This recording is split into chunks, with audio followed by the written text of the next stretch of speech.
ሰላም ውድ የኑሮ በሸገር ተመልካቾቼ እስከ ዛሬ ድረስ የተገነቡ ቤቶችን ያያየን ቆይታ አድርገናል።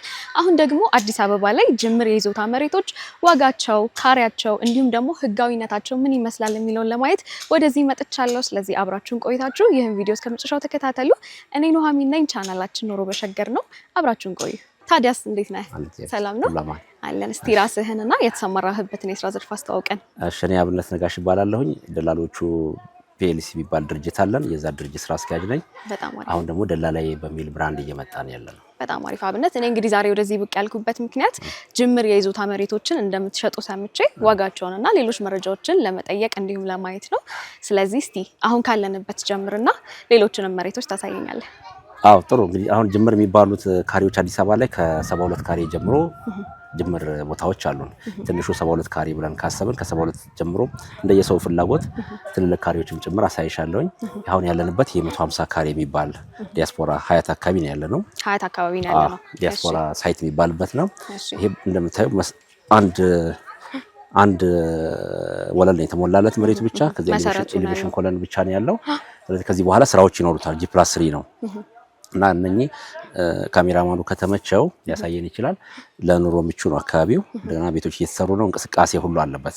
ኮንስትራክሽን አቆመ። ከጎንም ቤቶች አሉ። አዎ እየተሰራ ነው። ቤቶችም አሉ። እንቅስቃሴ ያለበት ሳይት ነው። አሁን ላይ ኮንስትራክሽኑ ቢቀዛቀዝም እዚህ አካባቢ ላይ ግን እንቅስቃሴ አለ። ስንት ካሬ ነው አልከኝ? ይሄ 150 ካሬ ነው። 150 ካሬ ነው። G+3 ሲጠናቀቅ በጣም ውብ ሆኖ ለገንቢዎችም አዋጭ ገንዘብ ይዞ የሚመጣ ሳይት ነው። በጣም አሪፍ። ህጋዊነቱስ ምን ያህል አስተማማኝ ነው? ይሄ ህጋዊነቱ እንግዲህ ከ1997 የተሰጠ ነው ዶክመንቱ። ስለዚህ አሁን ላይም ዶክመንት የተሟላ ነው። ምንም አይነት ችግር የለበትም።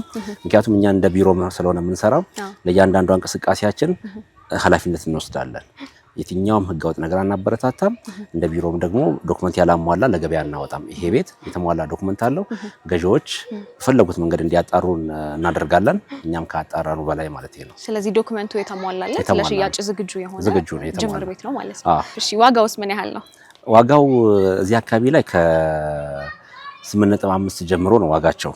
አንዳንዶቹ ወረድ ሊሉ ይችላሉ፣ 7.5 ሊሉ ይችላሉ። ግን ይሄ ዋጋ አሁን የተሰጠን በ8.5 ነው። 8 ሚሊዮን 500 ሺህ ብር ለገበያ አቅርቡ ብለውን ከባለ ሀብቱ ጋር ያወራ ነው። በጣም አሪፍ። የተወሰነ ድርድር ሊኖረው ይችላል። ድርድር ይኖረዋል፣ ሊወርድ ይችላል ማለት ነው።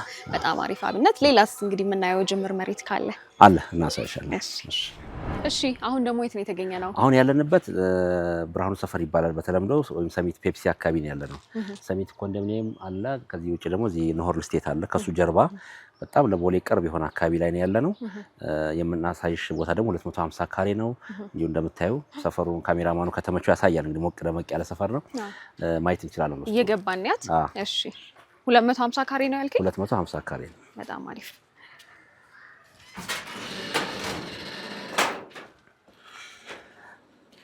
ስለዚህ እንትን ነው፣ ምንም የተሰራለት ነገር የለም። መብራት ገብቶለታል።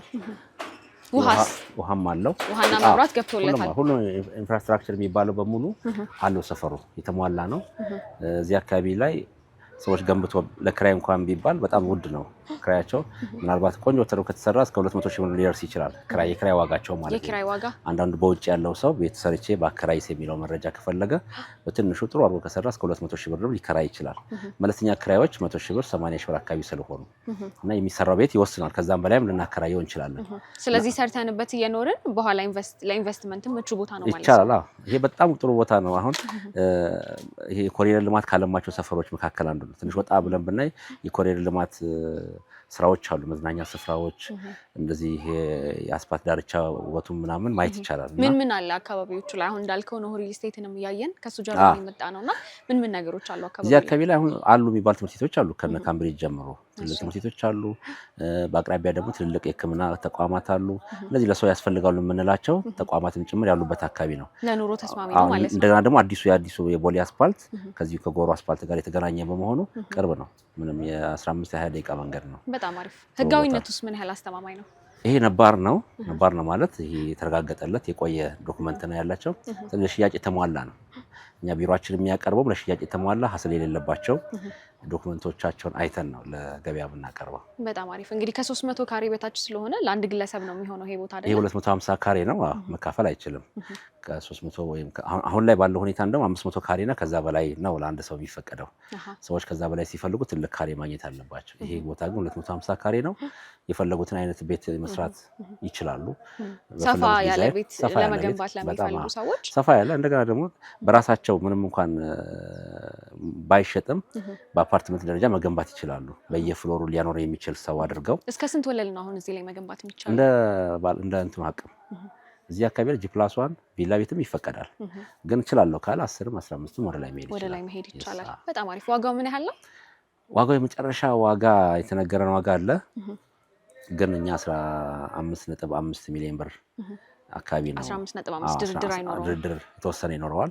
ስለዚህ እኛ ደላሎቹን ብለው ሲያገኙን እኛ የተወሰነ ዲስካውንት እናስደርጋለን። በጣም አሪፍ። እሺ ሌላ ቦታስ የምናየው ነው? አሳይሻለሁ ሌላ ቦታ እንዳለ። እሺ እንግዲህ አሁን ደግሞ የምናየው ሳይት ቦሌ አራብሳ የሚባልበት አካባቢ ነው። ከዛ አልወጣንም።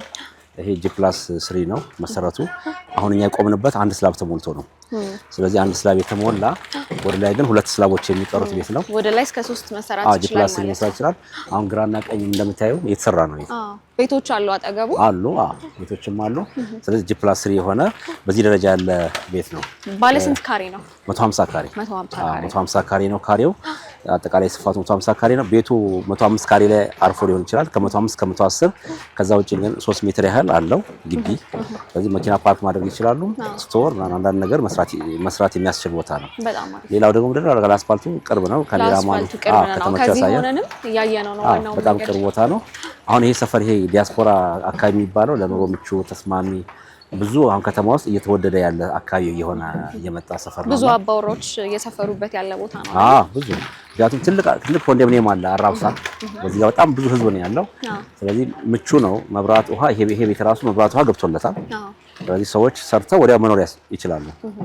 ይሄ ቤት አሁን ቢያልቅና ለሽያጭ ይውጣ ቢባል ምናልባት ከ28 ሚሊዮን እስከ 30 ሚሊዮን ድረስ ሊያወጣ ይችላል ቢያልቅ። አሁን ባለበት ዋጋ ግን 11 ሚሊዮን ብር ነው የሚባለው። ዋጋው 11 ሚሊዮን ነው። ድርድር ይኖረዋል ከሰዎቹ ጋር። ስለዚህ ከዛም ሊቀንስ ይችላል። ከዛም የተወሰነ ቅናሽ ሊኖረው ይችላል። በጣም አሪፍ። እሺ ቀጣይ እስቲ የምናየው ቤት ደግሞ አሳይሻለሁ። አሁን ደግሞ የምናየው ሰሚት አካባቢ ሆኖ ሰንራይዝ ሪል ስቴት ይባላል። ከሱ ጀርባ ወይም ደግሞ ቅድም እንዳልኩሽ ከኖር ሪል ስቴት ጀርባ ያለ ሰፈር ነው። ቅድም ያየነው መሬት አካባቢ ማለት ነው። ብዙ አልራቅንም። በጣም ቆንጆ ኮምፓውንድ ነው። ይሄም መንገድ ኮብልስቶን ያለቀለት ነው። ሰፈር ላይም ተገንብቷል። ህንጻዎቹ ካሜራማኑ ከተመቸው ያሳየናል። 250 ካሬ ነው። ይሄም 250 ካሬ ነው። በአጋጣሚ ውስጥ መግባት አልቻለም። ቁልፍ ያዘው ልጅ አልመጣልንም እንጂ ውስጥ ምን የተሰራ ነገር የለም። ፈራሽ የሚባል ነገር አለው። ስለዚህ 250 ካሬ የፈለጉት አይነት ነገር ሊሰሩበት ይችላል። ፈራሽ ማለት ዋናውን ቤት ለመስራት ሲባል የሚፈርስ ቤት አለ ማለት ነው። ስለዚህ ዶክመንቱ ሁሉ የተሟላ ነው። ስለዚህ ፈራሽ ካለው ዋጋው ላይ እንዴት ነው የመቀነስ ነገር ይኖራል? የለውም። ፈራሽ ዝም ብሎ ለስም ማዞሪያ ያህል የተቀመጠ ነው። ይሄም ዋጋው 16.5 ነው የሚባለው። እስከ 16 ሚሊዮን ድረስ ሊያልቅ ይችላል። ስለዚህ ድርድር ይኖረዋል ማለት ነው። ድርድር ይኖረዋል። በጣም አሪፍ። ቦታው እንግዲህ ቅድም እንደነገርከኝ ከኖር ሪል ስቴት ጀርባ ስለሆነ ቅድም ያልናቸውን ትምህርት ቤት ተቋሞች፣ የሕክምና ቦታዎች ማግኘት እንችላለን። እንችላለን። በጣም አሪፍ። አሁን ደግሞ ማሳይሽ ቦታ የ3500 ካሬ ነው። ሰፋ ይላል። እስካሁን ካየናቸው ይሄ በጣም ትልቅ ነው። በጣም ትልቅ ነው። አሁንም ያለንበት አካባቢ ዲያስፖራው ጋር የሚባልበት አራብሳ ከዋናው አስፋልት ግልባጭ እንደማለት ነው። ገባ ብለን ቅድም ካየነው ቦታ ከጀርባው እንደማለት ነው። ይሄ 3000 ለኢንቨስትመንት ይሆናል። ለሪል ስቴት ግንባታ፣ ለሆስፒታል ግንባታ፣ ለትምህርት ቤት ግንባታ አዋጭ ነው ብሎ ሰው ላሰበበት ቢዝነስ ግንባታ መሆን የሚችል ነው። ከዛ ውጪ ደግሞ ሰዎች በተናጥል ለምሳሌ በቡድን ቢሆኑ 12 ቢሆኑ 250 ካሬ ይደርሳቸዋል። ከዛም በላይ 3500 ካሬ ስለሆነ ከ500 ካሬ ስም መዞር ይችላል አዲስ አበባ ውስጥ። ስለዚህ ይሄ ነገር አለው። ህጋዊነቱስ እስካሁን እንዳየናቸው የተረጋገጠ ነው። ይሄም ልክ በልማት ተነሺ በኮሪደር ልማት ምክንያት ከከተማዋ ወደዚህ ወጣ ያሉ ሰዎች የተሰጣቸው ቦታ ህጋዊ ነው። አካባቢውም እንግዲህ ቅድም እንዳየነውም እንደነገርከኝም ከሆነ እየለማ ያለና ወደፊትም በደንብ የሚለማ ቦታ ነው አይደለ? በከተማ ውስጥ አሁን አሉ ከሚባሉት ሰፈሮች አሉ ከተማ ውስጥ እየለሙ ካሉት አንዱ ለሚኩራ ክፍለ ከተማ ውስጥ ደግሞ ይሄ አካባቢ የሀያት አካባቢ የሰሚት አካባቢ ይዞ ነው አጓራባሽ ነው። ስለዚህ ያ አካባቢ ምንም ጥያቄስ የሚገባ ነገር የለም። ልማት ዛሬው ቤት ቢገነባ ዛሬው ይሸጣል፣ ዛሬው ይከራያል። እና ክፍለ ከተማው እንደውም ከሌሎች ክፍለ ከተማ ለየት የሚያደርገው ይሄው ነው። ምክንያቱም አንዳንድ ክፍለ ከተማ ላይ ቤቶች ተገንብተውም ቶሎ ላይ ይሸጡ ይችላሉ። እዚህ አካባቢ ግን ቤቶች ይገነባሉ፣ እንዳስፈላጊነቱ ይሸጣሉ። በጣም አሪፍ። ስለዚህ ለኢንቨስትመንትም ለኑሮም ቢሆን ተካፍለው ይሄን ቦታ መግዛት ይችላሉ ማለት ነው። እናበረታታለን እኛ ሰዎች ይሄን ገዝተው ሰርተው ትርፋማ እንዲሆኑ። ዋጋውን በጣም እንትን ነው ይስባል። አሁን ካለው ሁኔታ የመሬት የቦታ ግብይቱ እንደ ጅምር ቦታዎች ግብይት አሁን የተረጋጋ ሁኔታ ነው ያለው። ድሮ በጣም ወጥቶ ነበር። ድሮ ቢሆን ይሄ እስከ 150 ሚሊዮን ብር ሊጠራ ይችል ነበር። አሁን ግን 75 ሚሊዮን ብር ነው ጥሪው። ድርድር ይኖረዋል። እንደዚህ በግሩፕ ሆነን ደግሞ እንደዚህ እንችላለን የሚሉ ሰዎች ካሉ እኛ ሁኔታውን እናመቻቻለን። በዛ ሁኔታ ውስጥ የራሳቸውን የሚበቃቸውን ያህል መውሰድ ይችላሉ። በጣም አሪፍ። እንግዲህ አብነት እናንተ የምትሸጧቸውን ጅምር የይዞታ መሬቶች ዞር ዞር እያለን አይተናል። ከዚህ በተጨማሪ ደግሞ ምን አይነት አማራጮች ይኖሯቸዋል? ብዙ አማራጮች አሉ። በቢሮ ደረጃ የመዘገብናቸው ብዙ አማራጮች አሉ። ለምሳሌ በየአቅማቸው ትንሽ ካሬ ጀምሮ ከ72 ካሬ ጀምሮ ሰዎች ቤት ማግኘት ይችላሉ። እንደዚሁ ደግሞ የአፓርትመንት አማራጮችም አሉ። አፓርትመንት በጋራ መገንባት ወይም ደግሞ በጋራ የተገነቡት ላይም የመግባት መተካካት ይባላል እሱ። በእርሱ መንገድም አማራጮች አሉ። ስለዚህ ሰዎች እኛ እንደውለው ቢያገኙን ብዙ አማራጮችን እና ሁሉም አማራጮቻችን ህጋዊ አስተማማኝ ናቸው። ምክንያቱም እኛ እንደዛ ሳናጣራ ወደ ገበያ እናወጣም የትኛውንም ነገር። በጣም አሪፍ።